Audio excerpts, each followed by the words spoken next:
hari raya keberapa dah ni? Tengoklah, mak bapak pergi raya, tinggalkan anak-anak dengan Sarah. Mentang-mentang lah hari raya kita tak raya kan? Kena kerja. Ni lah dia. So kita tanya dia orang ni. Siapa nama awak ni? Ryan Zafran. Ryan Zafran. Hat. Hat je nama awak? Hat laju? Bukan.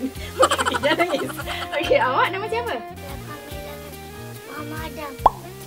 Awak? Mama Jatuh Tiga Mama Harap. Okey. Nama awak? Harisa Kaisara. Okey. Ni hari apa? Hari Raya. Okey, tapi hari raya tu apa? Hari raya bulan berpuasa. Jawapan daripada Jad. Okey. Afia? Okey, dia masih amarah. Hari raya tu hari apa? Salam dengan orang tua. Salam-salaman dengan orang tua. Jawapan macam mak dia dah sediakan skrip kat rumah. Nanti nak tunjuk gambar. Siapa tahu ni gambar apa? Bagi tahu nanti, okey? Ni gambar apa? Ketupat. Ni gambar apa? Afia? Ketupat. Ketupat. Yes, dia bersuara. Yeay. Ni apa? Mengapi. Mengapi. Afia ni apa? Mengapi.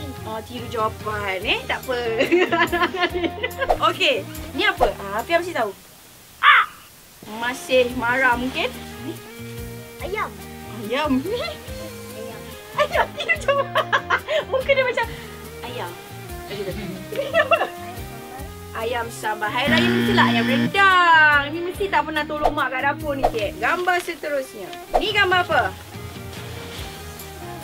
Lemang. Lemang, juara makannya. Yes. Lepas tu ada lagi gambar. Okay, ni gambar apa? Ni budak-budak zaman sekarang ni kurang tahu ni.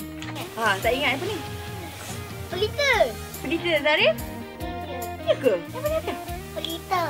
Yes, dia berbunyi bagus. Okay. Yang ni gambar last. Ni apa? Rumah kampung. Rumah kampung. Betul lah. Siapa yang kampung dia rumah macam ni lagi? Tak ada.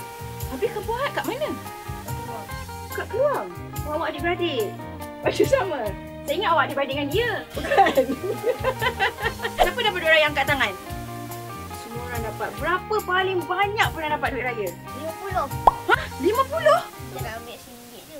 Oh, jap RM1 je. Nanti kalau bapak tak ada duit, tak boleh kita apa-apa.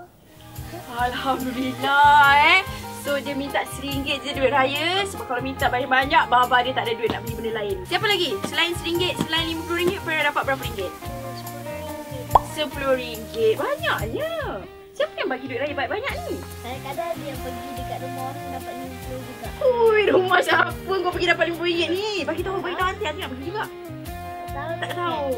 Okey, memandangkan hari ni hari raya, kita nak bagi duit raya. Siapa nak duit raya? Duit raya bawa hidup budak-budak ni. Biasalah. Okey, jom kita salam. Selamat Hari Raya. Saya maafkan awak. Ini duit untuk awak. Okey, dah bolehlah jalan balik. Pandai-pandailah cik jalan balik. Kita tak ada kos pengangkutan. Kita tak ada kos penghantaran. Dah boleh balik. Minta maaf, Hari Raya. Awak pun boleh balik.